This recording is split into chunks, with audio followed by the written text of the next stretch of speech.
말 한마디 한마디에 건강한 마음을 담아 전하는 라디오 구구절절입니다. 안녕하세요. 세종 FM 98.9MHz 라디오 구구절절의 진행자 세종광역정신건강복지센터 김창현 유리입니다. 오늘은 내 마음을 힘들게 하는 것들이라는 주제를 가지고 와봤는데요. 창현쌤은 이 주제를 들었을 때 어떤 것이 떠오르셨나요? 요즘에 좀 제 마음을 힘들게 하는 것들이 좀 생각이 나더라고요. 스트레스라던가 아니면은 관계, 친구와의 관계나 아니면은 가족 내의 관계, 이런 것들이 좀 생각이 났었어요. 맞아. 그런 것들도 굉장히 우리한테 좀 신경 쓰이는 일들일 것 같아요. 저는 어쨌든 이런 것들이 감정에서부터 나오는 것이 아닐까? 우리를 힘들게 하는 것들이 그렇게 좀 생각을 해봤어요.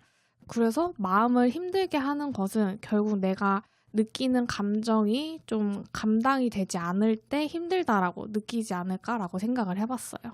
맞아요. 그 감정이 어떠냐에 따라서 같은 일도 되게 크게 느껴질 때가 있고 또 좀 가볍게 느껴질 때가 있고 그렇잖아요. 맞아요. 감정이 되게 중요한 것 같아요. 맞아요. 그래서 저는 이 다양한 우리가 느낄 수 있는 감정 중에서 상실을 경험하고 느끼는 이 비통함과 좌절감이 인간이 경험할 수 있는 감정 중에 가장 힘든 경험이지 않을까 싶더라고요. 그래서 오늘 도서는 제가 상실과 이별에 대한 주제를 다루는 책으로 한번 가지고 와봤습니다. 그럼 오늘 1부 추천 도서는 뭔가요? 네, 오늘의 도서는 김애란 작가의 바깥은 여름입니다. 저는 이 제목이 상실을 경험한 사람의 마음을 잘 나타내는 제목이라고 좀 느껴졌었어요. 바깥은 여름이라는 게 나는 지금 내 속은 겨울인데 바깥은 저렇게 좀 활기찬 여름이다. 이런 느낌이 좀 있네요. 네네, 맞아요. 그래서 보통 상실을 경험한 분들은 어쨌든 일상생활은 계속 예전처럼 똑같이 흘러가고 있는데 나의 속은 이전과 다른 상황인 거잖아요. 그래서 네, 그런 거를 좀 잘 빗대는 제목인 것 같다라고 이제 생각이 들었던 것 같아요.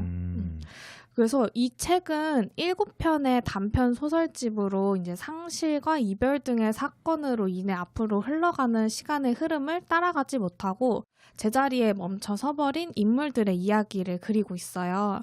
그래서 오늘 이 7편 중에 3편의 이야기를 가지고 상실로 인한 슬픔이라는 감정에 대해 이야기를 나눠보도록 하겠습니다. 창은쌤은 어떤 것을 좀 잃어보신 적이 있으세요? 저는 생각을 해보면은 뭔가 크게 잃어버리거나 했던 적은 좀 없는 것 같아요. 대학을 졸업하거나 아니면 이제 직장을 옮기면서 그냥 자연스럽게 멀어지는 것들은 있는데 이제 누군가를 잃었다 이런 거는 아직 없는 것 같아요. 저도 뭔가 반려동물을 키워본 적도 없고 이제 아직까지 가까운 이제 친척 중에서도 이게 돌아가신 분이 없어가지고 저도 이런 뭔가 상실을 경험해 본 적이 없는데 이 소설 속의 인물들은 갑작스러운 사고로 이제 소중한 것을 잃게 되는 경험을 하게 되거든요. 네. 그래서 저도 상실에 대한 경험은 없었지만 소설을 통해서 이 상실에 대한 감정을 좀 이해해 볼 수 있었던 시간이었던 것 같아요. 그래서 오늘 이제 소설 속의 인물들이 각자 어떤 상황과 어떤 감정을 느끼고 있는지 한번 알아보도록 하겠습니다. 그래서 첫 번째 이제 소설은 입동이라는 소설인데요. 사고로 아이를 잃고 난 후 부부의 일상을 그리는 장면으로 이제 시작을 하게 돼요. 그래서 갑작스러운 사고로 아이를 잃은 슬픔과 상실감으로 아내는 이제 모든 일상을 멈춘 상황으로 그려집니다. 아이를 잃었다고 하는 부모님의 심정을 사실 상상하기 되게 어려울 것 같아요. 그죠. 네. 그거는 진짜 경험해보지 않는 이상 이거를 온전히 이 감정을 이해한다는 거는 진짜 쉽지 않을 것 같아요. 작년에 그 아이유 씨가 나왔던 드라마 뭐죠? 넷플릭스에서 박보검 씨랑 저는 호텔 델루나까지만 업데이트가 돼서 그 이후의 드라마는 모르겠어요. 그 제주도 네, 애순이 나오는 거. 아무튼 폭삭 속았수다. 맞아. 네. 거기서 이제 아이유가 아이를 잃잖아요. 그래요? 맞아요. 이거 좀 스폰가? 아무튼 다들 보셨을 테니까 그 장면을 보고서 어떻게 아이유 씨는 아이를 낳고 잃어본 적이 없으실 텐데 어떻게 그렇게 연기를 잘하셨지 싶었던 것 같아요. 저는 그 장면 보면서. 그래서 아내가 아이를 잃고 이제 직장을 그만두고 아무것도 할 수 없는 상태에 이제 빠지게 되는 모습이 그려지게 되는데요. 아내는 이제 아이를 잃었다는 큰 사건을 마주하게 되면서 이 아이의 부재라는 거대한 사실을 받아들이는 것만으로도 굉장히 벅찬 모습으로 보여지더라고요. 아이를 잃게 되면은 사실 엄청난 그 사건이잖아요. 그렇죠. 이제 그런 사건들을 겪게 되면은 사실 일상생활을 이전과 완전 동일하게 계속 유지를 할 수 있다라고는 어려움이 있지 않을까 이렇게 생각을 하는데 이제 그런 것들을 이제 급성 스트레스 반응이라고 얘기를 하거든요. 저희가 지금 일상적으로 좀 쓰고 있는 PTSD, 그 외상 후 스트레스 장애 같은 경우는 어떤 외상 사건이 있고 나서 좀 어느 정도 기간이 지났을 때 진단이 나오는데 지금과 같이 되게 충격적인 사건을 겪은 지 얼마 안 됐을 때는 급성 스트레스 반응이라고 얘기를 합니다. 맞아요. 그래서 이 아내의 모습은 급성 스트레스 반응 중에 해리 증상으로 보여지더라고요. 네, 그래서 주변 현실이 멍하게 느껴지거나 이제 감정이 마비되어 눈물도 나오지 않고 이 멍한 상태를 나타내는 이 아내의 상황이 이제 그려지게 됩니다. 그러면 그 상실을 겪고 난 후에 어떤 것이 가장 힘들고 큰 스트레스로 다가왔나요? 이 주인공이? 제가 생각했을 때는 나는 세상에서 가장 소중한 사람을 잃었는데 세상은 아무 일도 없다는 듯이 흘러가고 나조차도 평소 일상을 보내야 된다는 것이 굉장히 죄책감으로 다가왔을 것 같아요. 사고로 잃고 나서 그거에 대한 이제 손해배상을 그런 절차들이 흘러가고 있는데 나는 지금 진짜 아이가 없는데 주변에서는 손해배상 했으니까 끝났다라고 해서 유치원도 그냥 운영이 되고 있고 나는 그냥 그대로 멈춰 있고 그리고 이제 남편도 그냥 회사에 어쨌든 나가야 되는 상황이고 이런 것들을 봤었을 때 그런 거에 있어서 굉장히 괴리감이 있을 것 같다라는 생각이 들더라고요. 그렇죠. 일상생활은 또 해야 되고 근데 아이는 이제 세상을 떠났고 그 법적으로나 여기서는 이제 손해배상했으니까 끝났다. 사실 그렇게 생각을 하는 게 되게 힘들기는 하죠. 사실 어떻게 이 한 사람을 금전으로 이렇게 하겠어요. 맞아요. 그래서 그런 부분에서 아내가 이제 가장 힘들어했을 부분이라고 생각이 들었고요. 그리고 사실 사람마다 일상을 회복하기까지 필요한 시간들이 각자 다 다르잖아요. 네. 그래서 아내는 시간이 더 필요했는데 주변에서 이제 그만 털어내라는 식의 조언은 사실 조금 위험한 말일 수도 있을 것 같고 충분히 이제 슬퍼할 시간을 주는 게 중요할 것 같아요. 맞아요. 그 애도 기간 같은 경우는 좀 사람마다 또 다를 수도 있고 누군가는 좀 짧을 수도 있고 누군가는 정말 몇 년, 한 10년 이렇게 걸릴 수도 있는 것들이 그런 애도 반응인 것 같아요. 네. 그래서 이런 상황에서는 바로 직장에 복귀하는 것보다는 집안에서 작은 일상들을 하나씩 실천해보는 것이 좋을 것 같다고 생각이 듭니다. 예를 들어서 기상 시간을 좀 일정하게 규칙적으로 정해가지고 아침에 정한 시간에 일어나거나 아니면 집안 창문을 열어서 좀 바깥바람 좀 쐬고 그런 좀 루틴적인 활동들이 일상을 되찾아가는데 좀 도움이 많이 될 것 같아요. 맞아요. 그래서 아이를 잃은 이제 부모의 슬픈 모습을 잘 묘사한 소설이니까는 여러분들도 한번 자세한 내용이 궁금하신 분들은 책을 통해 확인을 해주시면 좋을 것 같고요. 저희는 이어서 두 번째 소설에 대해서 이야기를 나눠보도록 할게요. 그럼 두 번째 이야기는 어떤 이야기인가요? 네, 두 번째 이야기는 노찬성과 에반이라는 소설인데요. 아픈 유기견 에반을 위해 돈을 모았지만 결국 그 돈을 다른 곳에 쓰고 에반의 죽음을 지켜보지 못한 찬성이라는 어린 아이의 이야기를 그린 소설이에요. 그래서 이 찬성이라는 아이는 할머니랑 단둘이 사는데 마땅히 이제 친구도 없고 스마트폰도 없어서 주로 이제 시간을 혼자 보내는데 어느 날 이제 도로에 버려진 강아지에게 마음을 주게 되면서 내가 책임지고 키우겠다고 할머니를 설득해서 데려오게 돼요. 창윤 쌤은 반려동물 혹시 키워보신 적 있으세요? 물고기 정도. 아, 저도요. 근데 이제 저 용궁을 가셨습니다. 제 물고기는. 그렇군.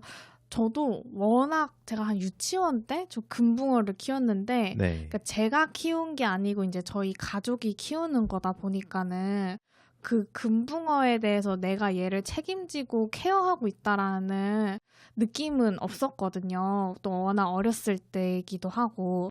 근데 이제 여기 이 소설에서 이 아이는 이 생명을 내가 책임지고 키우겠다라는 모습이 이제 보여줬어서 이 찬송이가 책임과 애정을 담아 키운 이 강아지가 찬송이에게 얼마나 소중했을까 이런 생각이 들더라고요. 요즘에 이제 강아지 많이 키우셔가지고 저도 이제 음, 길거리 그냥 걷다 보면은 강아지들이 많이 보이는데 네. 되게 귀엽더라고요. 네. 그죠. 그래서 저도 사실 키우고 싶은 마음은 조금 있기는 한데 음, 현실적으로 좀 나는 이제 강아지 키우면 안 되는 사람이다 이렇게 생각하는 게 좀 있어가지고 근데 그 음, 책임과 애정을 담아 키운다는 게 그 뭔가 조금은 알 것 같아요. 그 되게 이렇게 강아지들 귀여운 모습들 보면서. 그죠. 그리고 어쨌든 가족으로 이렇게 들인 이상 그러니까 내가 아직까지 애정을 주지 않은 존재한테 얘를 맨날 어떻게 산책시키고 아프면 병원 데려가고 내가 그걸 어떻게 할 수 있을까 싶지만 막상 이렇게 데리고 오면은 애정이 생길 수밖에 없을 것 같긴 해요. 맞아요. 네, 그런데 이 소설 속의 이 강아지는 나이가 많은 노견이라서 건강하지 못했는데 알고 보니 암에 걸려서 치료도 어려운 상황인 게 이제 알게 됐어요. 그래서 안락사를 선택해야 하는 상황이 오게 되는데 찬성이는 그래서 이 안락사를 하기 위해서 전단지 알바로 이제 돈을 마련하게 돼요. 네. 그래서 저는 이 소설을 읽으면서 찬성이가 전단지를 붙이면서 이 돈을 모으는 과정이 이 강아지의 평안을 위해서 쓰이는 돈이기도 하지만 결국 이 강아지를 떠나보내기 위해서 쓰이는 돈이기도 하잖아요. 이 알바를 하면서 얼마나 이 딜레마가 있었을까 이런 생각도 들었어요. 그러면은 그 상실의 과정을 위해서도 이제 돈을 벌었는데 네. 찬성이에게 상실은 좀 어떤 의미였을까요? 그래서 제가 생각했을 때 찬성이에게는 내가 더 이상 이제 에반에게 무언가를 해줄 수 없다는 것에 대한 상실감이 좀 크지 않았을까 싶어요. 어쨌든 이 강아지를 데리고 올 때 내가 책임지고 얘를 키우겠다라고 했는데 결국 이 강아지를 내가 책임지지 못하는 상황이 오게 됐고 얘를 평안하게 이제 보내기 위해서 내가 돈을 벌었는데 그 돈도 제대로 쓰이지도 못했고 이런 과정에서 상실감을 넘어서 좀 죄책감도 들었을 것 같긴 하더라고요. 이렇게 찬성이처럼 노력을 했는데 좋지 못한 결과가 나타났을 때 내 잘못이야라는 식으로 죄책감이 나타나겠네요. 맞아요. 그래서 우리가 사실 살다 보면은 이미 일어난 과거의 사건이라든지 아니면 이제 타고난 환경 같은 것처럼 통제할 수 없는 영역들이 있잖아요.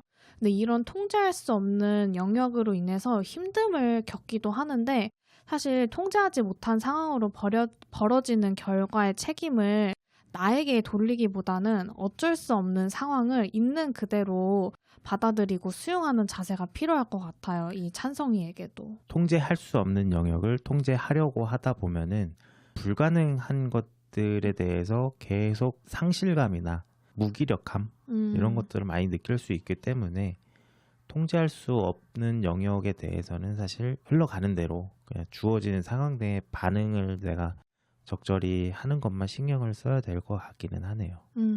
네.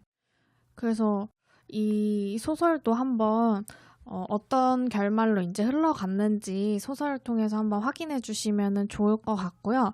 마지막 이야기로 이제 저희가 넘어가 보도록 할게요. 네. 마지막 이야기는 어디로 가고 싶으신가요? 라는 소설인데요. 남편이 제자를 구하려다 물에 빠져 숨진 뒤 아내 명지가 이제 남편의 흔적이 남아있는 집을 떠나 낯선 스코틀랜드로 향하는 이야기입니다.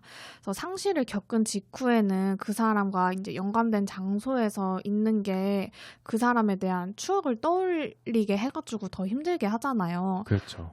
그래서 명지는 이제 여행을 통해서 좀 그런 일상을 벗어나려고 노력을 했던 것 같아요. 그리고 이제 명지가 스코틀랜드로 간 이후에 소중한 사람을 잃고 나서 힘들어하는 모습이 나타나는 구절이 나오게 돼요. 그래서 책 233페이지에 나와 있는 내용입니다. 에든버러에서 나는 시간을 아끼거나 낭비하지 않았다. 도랑 위에 쌀뜨물을 버리듯 그냥 흘려보냈다. 시간이 나를 가라앉히거나 쓸어보내지 못할 유속으로 딱 그만큼의 힘으로 지나가게 놔뒀다. 저는 이 부분이 명지가 간신히 이제 일상을 버티고 있는 것처럼 표현이 되어서 좀 많이 와닿는 문장이었던 것 같아요. 이게 되게 간신히 버티고 있는 느낌이 들기도 하고 상실의 아픔 같은 것들 그냥 자연스럽게 좀 흘려보내는 듯한 느낌이 좀 드네요. 이 문구에서. 아, 그죠. 명지는 어쨌든 스코틀랜드에서 여러 이제 사건을 겪고서 여행으로부터 이제 한국으로 돌아오게 되는데 이 명지가 이제 남편이 구하려 했지만 구하지 못했던 학생의 누나가 보낸 편지를 읽게 되는데 저는 이 장면을 보면서 명지가 이 편지를 읽고 남편 생각이 이제 강하게 들어서 힘들기도 했겠지만 한편으로 같은 슬픔을 공유할 수 있는 이 사람을 만나서 다행이라라는 생각도 들기도 하더라고요. 같은 슬픔을 좀 공유를 하면서 아 이게 나 혼자만이 아니구나. 나 혼자 이렇게 아픈 게 아니구나라는 식으로 서로의 존재가 좀 위로가 되는 것 같아요. 맞아요. 그래서 이 명지의 쭉 스토리를 보면은 어쨌든 스코틀랜드에서는 어떻게든 내 이 감정을 좀 억누르고 좀 그래도 빨리 이 감정을 좀 씻어내려고 혼자 노력을 했다가 딱 이 한국에 들어와서 이 누나의 편지를 받았을 때 아, 내가 그동안 너무 그냥 꾹꾹 눌러 담으려고만 했었구나. 이거를 같이 슬퍼할 수 있는 사람을 만나서 이거 내 감정을 함께 공유했어야 됐는데 그러질 못했구나라는 거를 좀 인지하는 시간이지 않았을까라는 생각이 들더라고요. 일종의 자조 모임 같은 작용을 하는 거네요. 그죠. 그래서 이제 저는 명지가 이 남편의 죽음으로써 이제 죽음을 이제 나를 버리고 떠나간 사고다라고 이제 생각하는 것이 아니라 이 편지를 읽음으로써 아 그래도 누군가를 살리려고 했던 그런 의지가 있었던 사람이구나라는 거를 좀 재정의할 수 있었던 시간이지 않았을까라고 생각이 들었고요. 그렇기 때문에 이런 충격적인 사건을 마주했을 때 내가 이 사건을 좀 어떻게 해석을 하고 내가 어떻게 이제 수용을 하느냐에 따라서 이 애도의 과정이 좀 달라지지 않을까라고 생각이 들었어요. 상실에서의 뭔가 회복은 이 떠나간 사람들을 잊는 것이 회복이 아니라 그 사람들의 부재를 받아들이고 다시 일상을 천천히 되찾아가고 재조작하는 그런 것들이 이제 회복이라고 보여지네요.